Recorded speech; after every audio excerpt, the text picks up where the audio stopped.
Bonjour à tous, bienvenue à cette session de présentation du jeu Stratégie ISO 9001. Ce jeu il est destiné à la sensibilisation de tous les acteurs, que ce soit les dirigeants, les managers, les collaborateurs.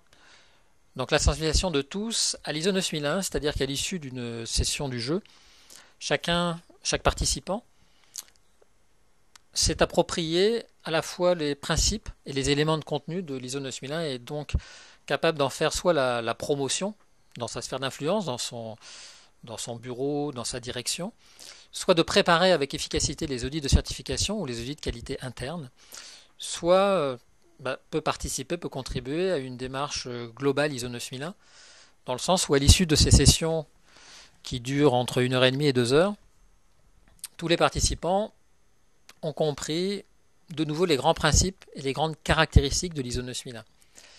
Alors une session, je l'évoquais, ça dure entre 1h30 et 2 heures.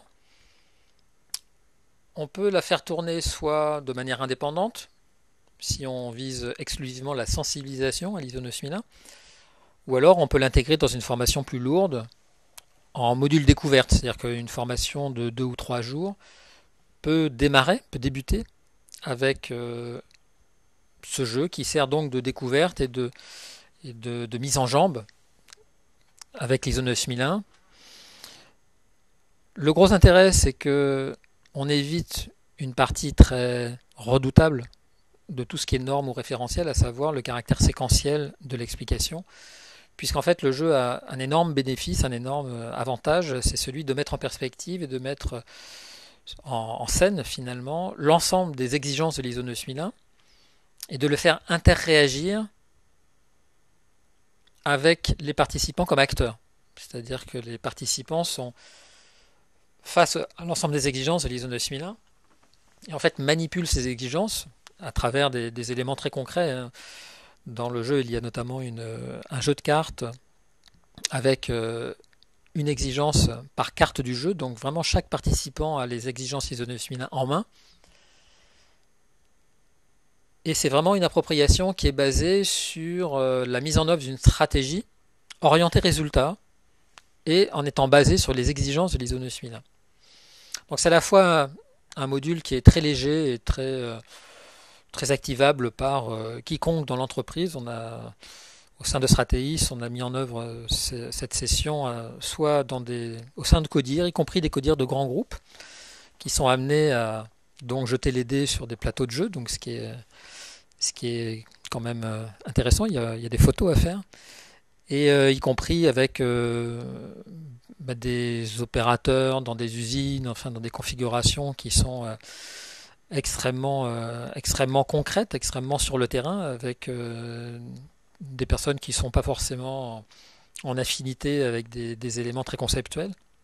Et ça marche très très bien. C'est-à-dire qu'à l'issue de ces sessions, tous les participants se sont vraiment imprégnés de la signification des grandes caractéristiques de l'ISO 9001. Donc, pour synthétiser les caractéristiques, entre 3 et 16 personnes, puisque c'est un jeu par équipe avec des équipes qui peuvent aller jusqu'à 4, donc 4 équipes de 4, 16 personnes, à un bout de la fourchette, et 3 équipes individuelles, 3 personnes à l'autre bout de la fourchette, donc entre 3 et 16 participants. Comptez environ 1h30. Nécessité tout de même d'avoir un animateur qui est familier avec l'ISO 9001 pour être vraiment en passage d'explication pédagogique sur l'ISO 9001.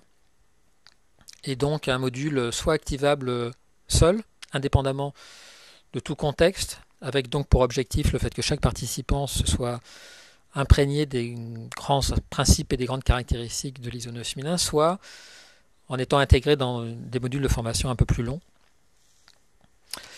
Et à ce titre, AFNOR Compétences, par exemple, utilise le jeu Stratégie ISO 9001 comme module découverte dans les formations lourdes qui sont déployées pour l'ISO 9001. À bientôt pour la session numéro 2, dans laquelle on va présenter tous les constituants du jeu cette fois-ci. Merci.